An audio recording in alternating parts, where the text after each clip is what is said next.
Bueno, muy brevemente explicada la postura que tiene Michel Foucault en relación con los tres maestros de la sospecha,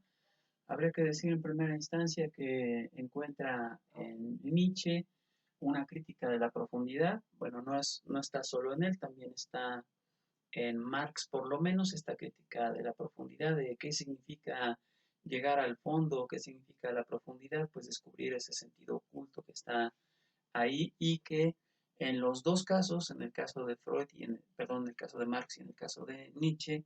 lo que se descubre es que lo que parece estar oculto es lo más obvio, lo que está más a la vista. En el caso de Nietzsche es la voluntad de poder, es algo que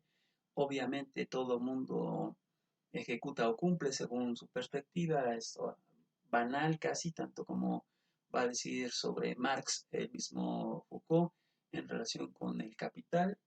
La interpretación es siempre algo inacabado en la postura de Nietzsche, según lo lee Foucault, es decir, que realmente nunca se termina de interpretar el lenguaje, porque como el lenguaje se interpreta con el lenguaje, también en el lenguaje interpretativo podría haber otro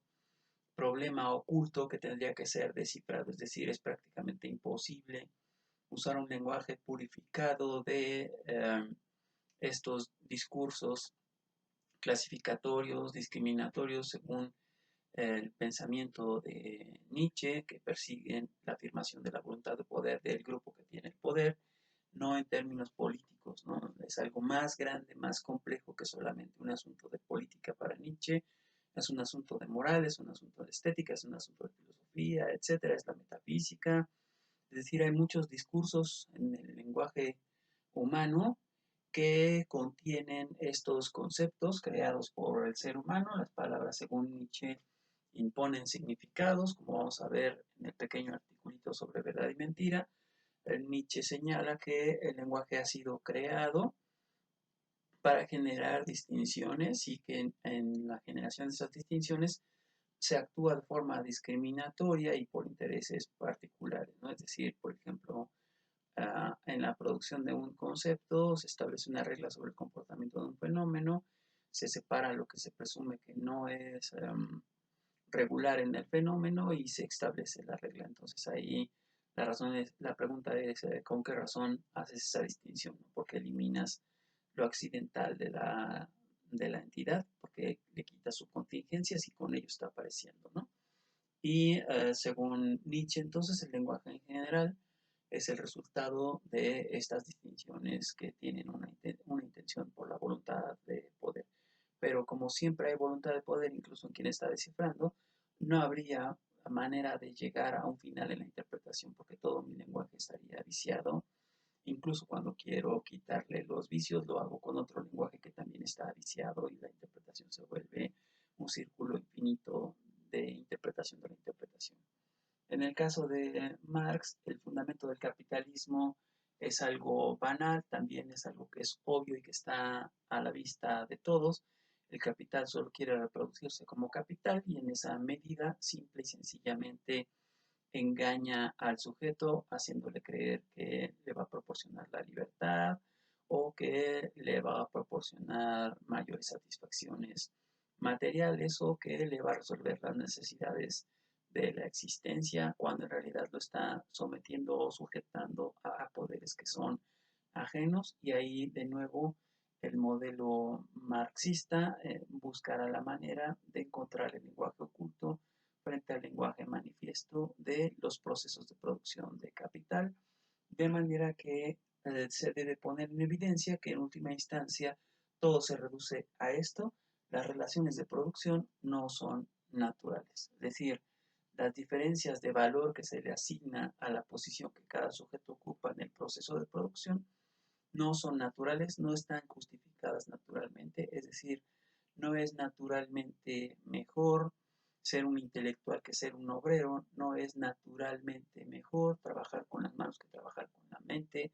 no es naturalmente mejor que se le pague más a quien estudió que a quien no estudió, sino que todo eso está determinado históricamente, es el resultado del desarrollo de las relaciones de producción en la que se ha generado diferencias de clase bien claras y que conducen a premiar a quienes siguen las reglas del capital y castigar a quienes no las siguen, ¿no? Y el premio y el castigo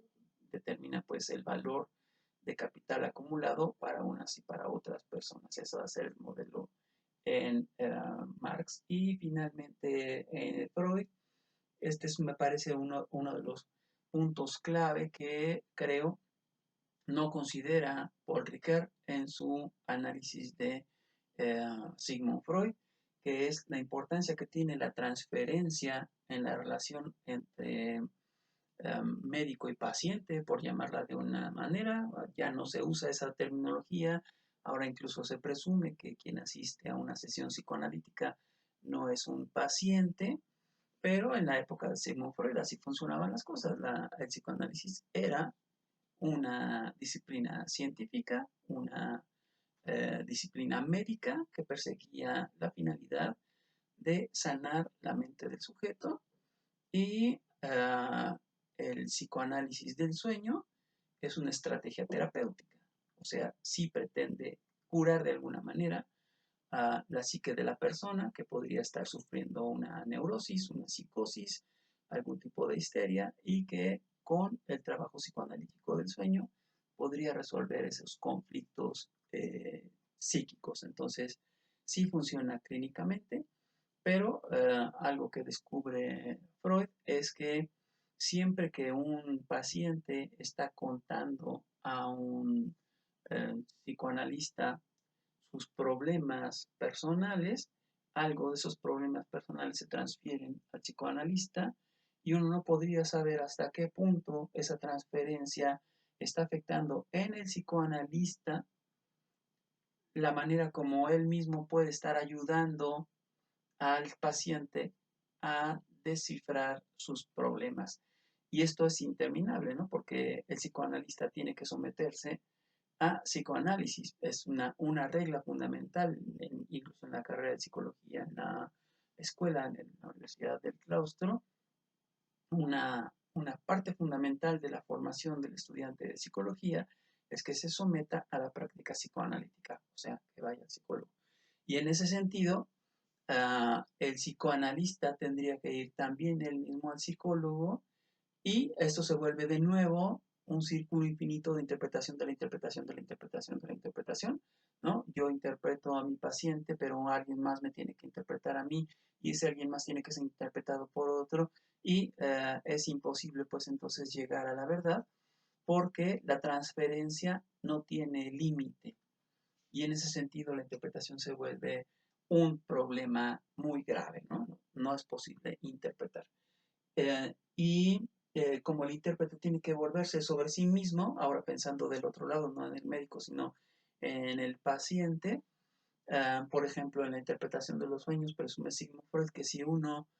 comienza a platicar un sueño y se detiene diciendo, no, eso no lo voy a decir, tendría que detenerse a sí mismo cuando se está deteniendo y decir, ¿por qué no lo voy a decir? Lo voy a decir y decirlo, pero esa pequeña pausa ya implica una matización y el sujeto trabajando sobre su propio sueño está ya reinterpretando lo que presuntamente debería estar diciendo si simplemente soltara la lengua, por decir así. Es decir, si no se detiene y dice las cosas en el lenguaje en el que le vienen y con las expresiones que le vienen, pero eso no lo hace ningún paciente con sus sueños cuando está en la terapia psicoanalítica. Siempre hay una contención de esta energía libidinal, como dice Sigmund Freud, que la terapia psicoanalítica debería ser capaz de soltar, ¿no? Que el impulso libidinal se libere en el relato que hace el paciente de su propio sueño para que pueda dejar claro en qué consiste su sueño. Pero ni el mismo Freud logra hacerlo, ¿no? Cuando él mismo cuenta sus propios sueños, dice, bueno, esa parte no la voy a contar o esto ya no lo voy a decir porque creo que no tiene nada que ver. ¿Qué vas a ver si tiene o no que ver? Eso sería tarea del psicoanalista, no suya. Entonces la tarea de la interpretación de los sueños se vuelve de nuevo un círculo vicioso de interpretación sobre la interpretación. Por eso eh, ve Foucault que uno de los mayores problemas que tienen los modelos interpretativos de la escuela de la sospecha es que el lenguaje se vuelve sospechoso en todas direcciones, todo el tiempo, y es imposible, pues, llegar a un sentido verdadero, ¿no? Porque no hay aquí un criterio suprahermenéutico, es decir, no hay una hiponoia sobre la hermenéutica misma que pueda descifrar el lenguaje oculto en el lenguaje explícito de la interpretación, ¿eh? No ya del discurso que contiene ese doble lenguaje, sino ahora de la interpretación misma que inevitablemente también contendría un doble lenguaje. Por eso la estrategia de Paul Ricoeur es más bien decir, bueno, frente a la hermenéutica de la sospecha, hay que postular la fe en el lenguaje para restaurar el sentido. Es decir, la única manera de eliminar el círculo vicioso es aceptar que debe haber un lenguaje